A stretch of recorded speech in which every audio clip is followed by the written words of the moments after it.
Hello and welcome to more nerdy rodent geekery. Today I'm going to show you how you can use masks with the neon path effect in Hitfilm, which is exactly what I use to create the animated background you're watching now. If you're a streamer, this can be one way to make some really cool looking animated backgrounds for your shows, or maybe you just like making fancy animations. Whatever your reasons, here is how to apply a variety of cool effects to any static image using Hitfilm Express with the Neon Lights pack or Hitfilm Pro.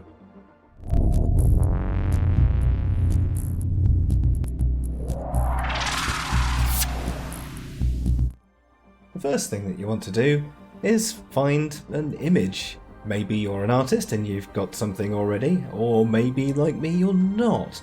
So you can just download some royalty-free images from somewhere like Pixabay. Oh, this one looks good here. A nerve cell neuron brain. Yeah. Let's add the neon path effect to that.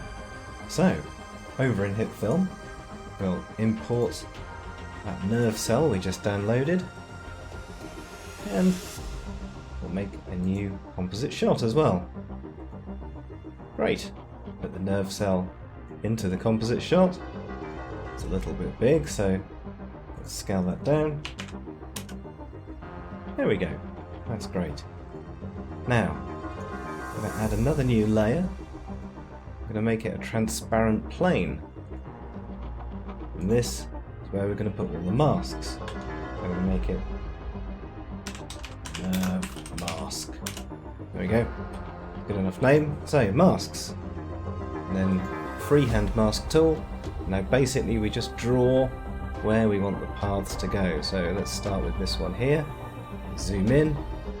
Start my path here and just use the freehand tool to mark out where the effect is going to go. I'm going to speed this up a little bit now, otherwise it will take forever.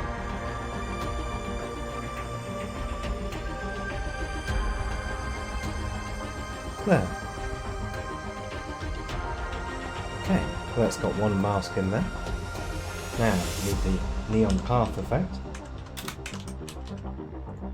I'm going to put that onto the nerve cell. And then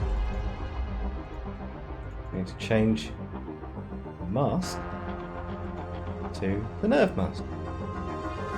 Great. Now that sort of worked. If you look in here, it looks something's appeared, and that's because we haven't quite added the right thing yet, so we need a camera in there. And there we go. Okay, so now it actually fits and goes where we wanted it to go. Excellent. Now, in the neon path controls, I like to set the extension at the beginning down to 0, as well as the evolution. Then in the middle, set the expansion to about 50%, the evolution one time, yep, and then at the end, 2 times, the extension back down to 0.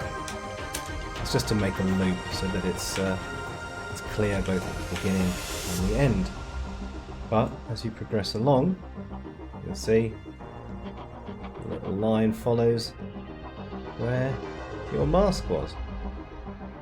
And that is the basic effect. You can obviously change the core flicker, inner core, outer glow. So, you know, if you want to change the different colours of it, we could have it red or purpley. Let's do one of those. We'll have, say, a red in there as well, and let's make that, I don't know, we'll keep that as a blue. Great, okay. So you can change the different colours quite easily. Flicker you can have. I quite like adding distortion. To select an amount of distortion and the type. I'm going to go with energy for all of these. This feels like an energy distortion thing. There's just a basic effect. There. Okay, so that's one of them done. So all we have to do now is repeat that for all the other tendrils. So go back to your nerve mask plane on masks, freehand mask. I'll draw the next one in. Start it here as well, start it at the base. I think I'll have to speed things up again, won't I? There you go. And then, got 2 of them. Fantastic. Rinse and repeat until you've done every tendril, and then it will look something like this. There you go, quick and easy. Neon path effect with masks in Hitfilm. Have fun!